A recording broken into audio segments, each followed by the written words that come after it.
Hi, my name is Sophia Nourani, and we're here today with Stepmom and Fayetteville Public Television in downtown Fayetteville, Arkansas. Thank you guys so much for joining us. Thank you guys for being here. Thanks for having us. Of course, of course. You guys are Stepmom. Can you each give all of your names, please? Yeah, my name's Lindsay. I'm Bailey. I'm Cheyenne. And I'm Amy. Right. And you do head vocals, guitar. What do y'all play? Yeah, there we go. Yeah, vocals and guitar. Vocals, keyboard. Yeah, we all sing. We all sing. Yeah, we don't sing that.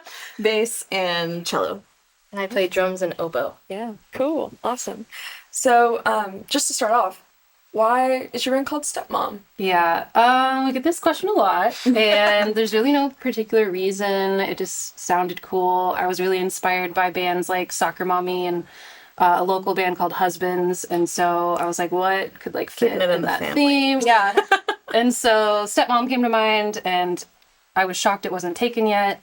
And I think it kind of embodies like some people have like angsty relationships with their stepmoms, and so I feel like our music's kind of angsty and it kind of fits. Who doesn't have mommy issues? Yeah, exactly. Well, and I feel like too, we do obviously a lot of like, playing with femininity and kind of exploring that. And I feel like there's a lot of like trope about stepmom too, that like stepmoms as a concept. So there's a lot of just like playing with tropes of women and femininity and like breaking those down. Yeah, and redefining what it means to us. Yeah.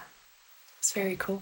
Just like you were saying, it kind of feeds into your sound and your genre. You've described yourselves as orchestral dream punk, which is super cool. Can you guys describe a bit about that and your inspiration behind that? Well, orchestral, we have oboe And cello. and cello. And so that brings those softer orchestral elements. Dream, it's just kind of like the synthy, kind of fever dream-ish sound we have, especially like in a lot of our samples that play before our songs. We want audiences to feel like they're kind of like in a dreamlike state. And then punk, we like to go heavy at moments. Yeah, when we've got like samples and ambient sounds that play in between the songs, and a lot of those have like pre-recorded like oboe and acoustic cello and violin and stuff. Yeah, so we're able to play more of like the composition in those interstitial tracks. And do you guys have any other bands or artists that you draw inspiration from? I'm sure. Yeah, as far as live show, I was really inspired by Of Montreal and how they have dancers when they perform, and so that's something I drew influence from. An Austin-based band that's no longer a band called Calliope Musicals. I drew a lot of inspiration from them. And then musically, it's a huge mesh. Yeah, and I feel like we all bring Yes. a little different flavor to it from our just like musical background, music we listen to, choral or band or orchestral experience, that kind of thing. So we all bring a little ingredient to the soup pot, And I feel like every song we write, it's a kind of like a love letter to all of the music that we love, because we take little elements that we like and make it our own. So you guys are from Oklahoma City. You performed here at the Momentary, at George's just last night. How does performing in Fayetteville compare to, your hometown, other places you've been? Fayetteville is so loving to us. It's very Fayetteville warm. loves us. Yeah, it's fun. It's always fun coming here. So much energy. Yeah, the crowds are always so vibrant, and not that OKC isn't. No, not at all. It's But it's not always vibrant whatsoever. And Cheyenne's from here. So Yeah, this is actually my hometown, but I moved to Oklahoma City several years ago.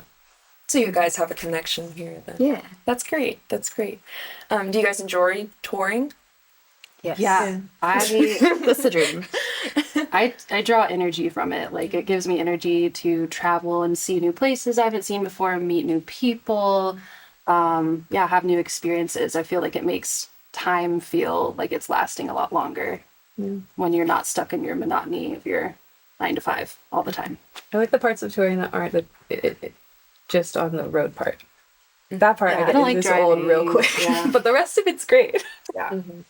Loading Load in, load out. at the end of the night is the worst part. I have 2 herniated discs because of this, so For it's your fine. art, man. It's fine. Does that help you kind of draw stuff like you were saying for your music? Do you gather experiences from your traveling and when you're performing?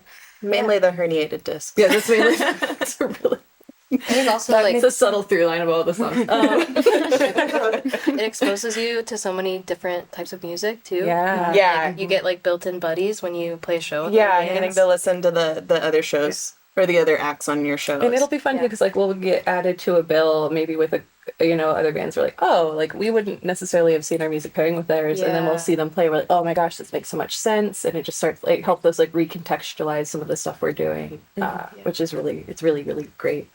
Yeah, I mean, last night was a multi-genre show, so you guys got all different kinds of sounds. So Yeah. that's awesome. So kind of going to your performance, you guys have backup dancers, and they have some pretty unique costumes, and your setup is unique in and of itself. So tell me where you guys draw inspiration for that.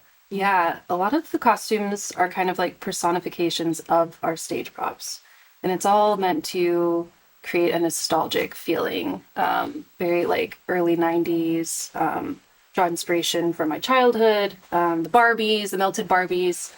And when you're, growing up and learning what it means to be feminine and kind of breaking down those roles and redefining what it means to us. And so that's kind of what the stage props and the costumes all kind of represent. And so, yeah. Yeah, it all ties into each Yeah. other. That's great. Do you all produce and mix down the music? Kind of what goes into how that technical stuff behind the scenes? Do you want to talk a little bit about that as well? Sure. Typically, I will bring an idea to the band, and then we all fine tune it together and pick out individual parts and really build it into its final form, close to its final form. And we take it to the studio, and we have a producer we work with in Oklahoma City, Billy Reed, and we all kind of give our own opinions and mix it together and co-produce as a band and with Billy. Yeah, and it's nice too because like Lindsay will bring us a demo of something, and like it's really nice to have the freedom to write our own parts and make suggestions on things. It makes it feel a lot more, I think, personal to all of us. Yeah. So it's really nice to be able to like put our own little thumbprint on what we're doing. And you all, like you've said, have unique musical backgrounds, Yeah. so it's good to have that all kind of blend together. So, where can people find your music? I know you're on Spotify, Apple Music. You guys have a Patreon. Talk a little bit about that as well. Yeah, we just launched a Patreon, and if you join, you get access to behind the scenes content, playlists from my radio show, Lindsay's Lounge on KOSU in Oklahoma City. You get, just access to things you wouldn't normally see on our social media and song tutorials, all sorts of fun stuff. And you can find our music, Spotify, Apple Music, YouTube. We have a newish music video on YouTube for Chaos Candy that features the dancers and a lot of the costumes for that. And you guys are on social media as well. Yeah. Instagram is at Stepmom Band. We're on Facebook and TikTok as well. Sweet. Well, I think that's all the questions that I have. Do you guys have anything else that you wanted to share, that you wanted to add about Fayetteville, performing here, your music? We really love getting to come here. Yeah. It's always so nice. Well, we're so happy to have you here. We hope to have you guys here again soon. Thank you so much for being here. And thank you guys so much for tuning in. This has been a production between KUAF Public Radio and Fayetteville Public Television.